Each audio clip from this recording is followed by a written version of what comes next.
World క్రికెట్లో team India ఆధిపత్యం కొనసాగుతుంది. టీ20 ఫార్మాట్లో ప్రపంచ ఛాంపియన్లుగా ఉన్న భారత్ పొట్టి క్రికెట్తో పాటు వన్డేల్లోనూ టాప్ ప్లేస్లో నిలిచింది. ఐసీసీ తాజాగా విడుదల చేసిన ర్యాంకింగ్స్లో భారత్ టీ20లతో పాటు వన్డేల్లో నంబర్ 1 స్థానాన్ని నిలుపుకుంది. టెస్టులో మాత్రం టీమిండియా 4వ స్థానానికి పడిపోయింది. ఈ ర్యాంకింగ్స్ గతేడాది మే నుంచి జరిగిన అన్ని మ్యాచ్లను 100%గా, గత 2 సంవత్సరాల్లో జరిగిన మ్యాచ్లను 50%గా పరిగణనలోకి తీసుకుని నిర్ణయించారు.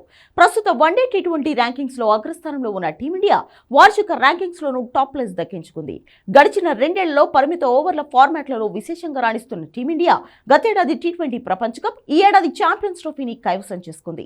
తాజాగా విడుదల చేసిన వార్షిక వన్డే ర్యాంకింగ్స్ లో భారత్ 2 పాయింట్లు మెరుగుపరుచుకుని పాయింట్ల సంఖ్యను 122 నుంచి 124కు పెంచుకుంది.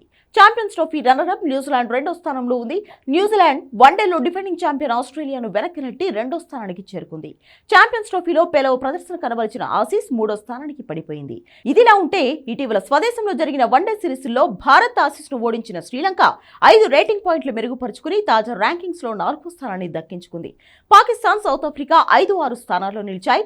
గత 2 ఏళ్లలో మెరుగైన ప్రదర్శనలు చేసిన ఆఫ్ఘనిస్తాన్ రేటింగ్ పాయింట్లు పెంచుకుని 7వ స్థానానికి ఎగపక్కగా, మాజీ వరల్డ్ ఛాంపియన్స్ ఇంగ్లాండ్ 8వ స్థానానికి పడిపోయింది. వెస్టిండీస్, బంగ్లాదేశ్ వరుసగా 9, 10 స్థానాల్లో ఉన్నాయి. మరోవైపు టీ20 ర్యాంకింగ్స్లోనూ భారత్ హవా కొనసాగుతోంది.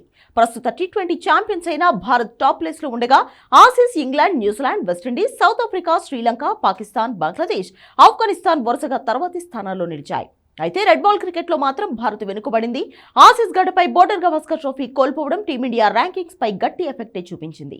న్యూజిలాండ్, ఆస్ట్రేలియా చేతుల్లో పరాజయాల నేపథ్యంలో భారత్ 4వ స్థానానికి దిగజారింది. ప్రస్తుత WTC champion Australia top place ను దక్కించుకుంది. ఆసీస్ 2వ స్థానంలో ఉన్న ఇంగ్లాండ్ కంటే 13 పాయింట్లు ఎక్కువగా సాధించింది. ఇక డబ్ల్యూటీసీ ఫైనల్లో ఆసీస్ ను ఎదుర్కోబోయే సౌత్ ఆఫ్రికా 3వ స్థానంలో నిలిచింది. New Zealand, Sri Lanka, Pakistan, West Indies, Bangladesh, Ireland top 10లో ఉన్నాయి.